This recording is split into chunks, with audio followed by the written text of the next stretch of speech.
Сегодня я расскажу о своем любимом приложении по продуктивности, где я разложила все свои личные, учебные и рабочие дела по полочкам, и это Notion. Раньше все мои заметки, списки дел, напоминания хранились в 10 разных местах.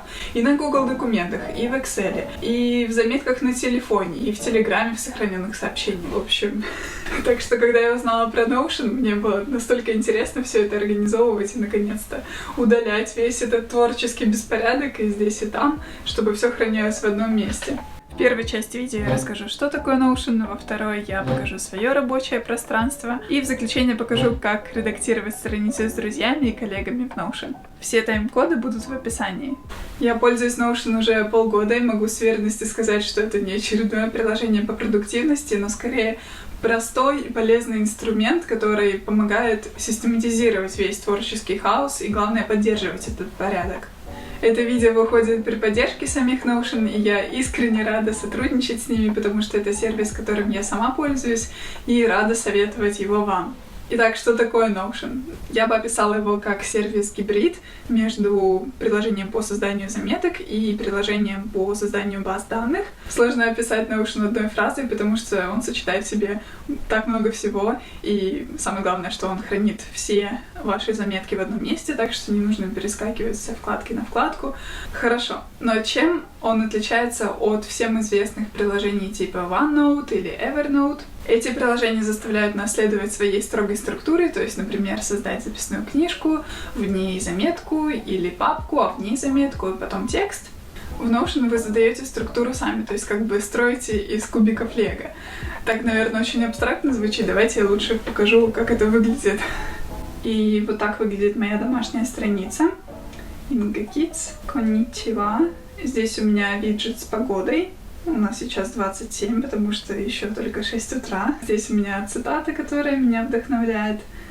Это написала Екатерина II. И здесь у меня 4 ссылки на странички, которыми я пользуюсь больше всего.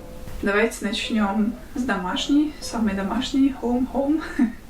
Слева у меня планы на те планы, то есть, например, план 14 недель на лето, какие-то цели можно записать, задания и что нужно сделать для достижения этих целей. Далее планы на сентябрь, то есть что я хочу сделать в первую неделю, во вторую. И справа у меня цитата и плейлист.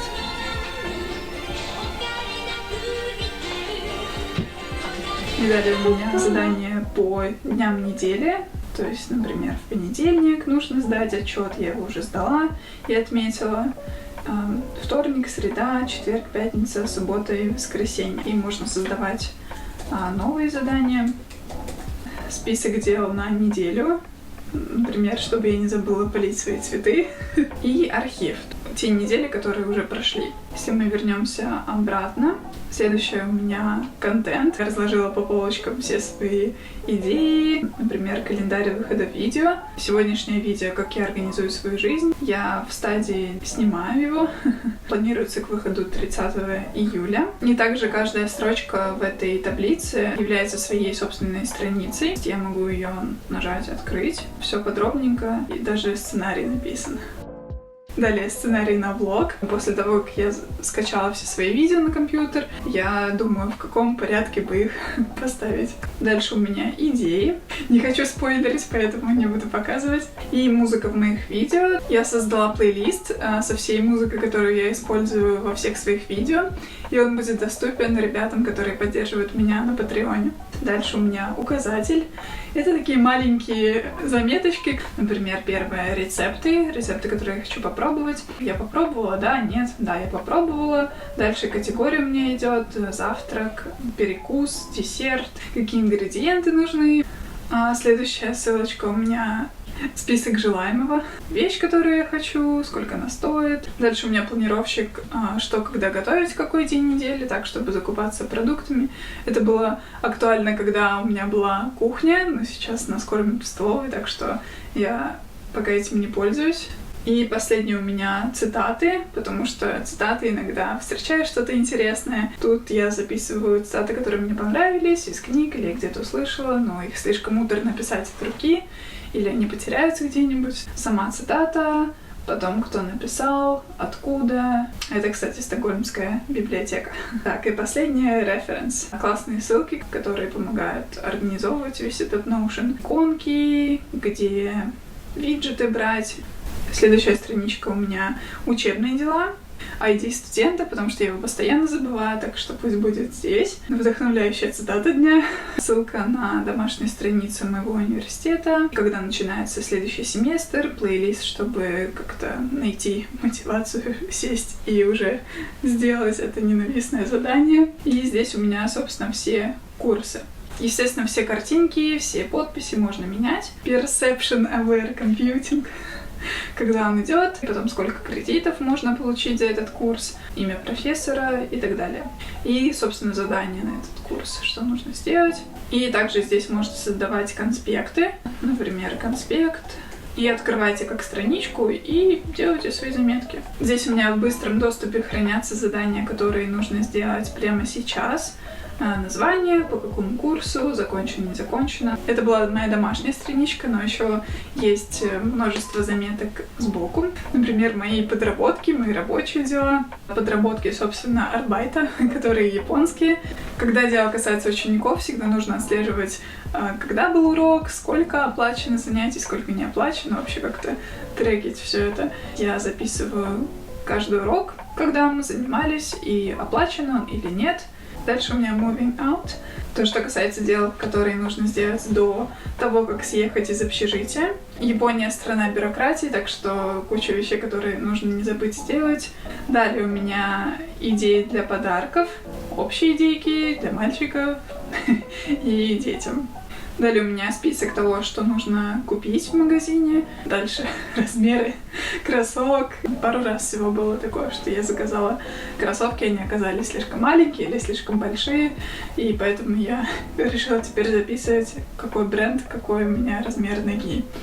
Вот, дальше у меня путешествие. Вот, например, список вещей, которые я собираю в короткое путешествие, там 5 дней, 7 дней, что я беру вручную кладь, что взять из техники, из одежды, разное. И далее у меня такой массивный план, когда я еду прям на месяц или домой. Дальше roadmap, это темплейт, который мне понравился, и групповой проект. И это подводит меня к следующей теме, что в Notion можно работать с друзьями или с коллегами и вести групповые проекты. Давайте я вам покажу, как мы работали в группе. На предмете по Venture мы создавали своего единорога. И вот заметки нашего группового проекта, все в одном месте. Первый у нас план работы, чтобы понять, что кто чем занимается. Список дел, всего, что нам нужно было сделать для занятия. Подготовить сайт, подготовить финансовый план, итоговую презентацию и кто чем занимается. Заметки с полей, то есть заметки, которые мы писали во время встреч в Zoom. То есть если кто-то из команды не мог присоединиться к нашей Zoom-встрече, он просто посмотрит эти заметки и будет up-to-date. Далее у нас moodboard, наше вдохновение. Можно прикрепить либо картинку, либо ссылку, все что угодно, написать комментарий. Дальше у нас branding elements, все, что касается нашего лейбла.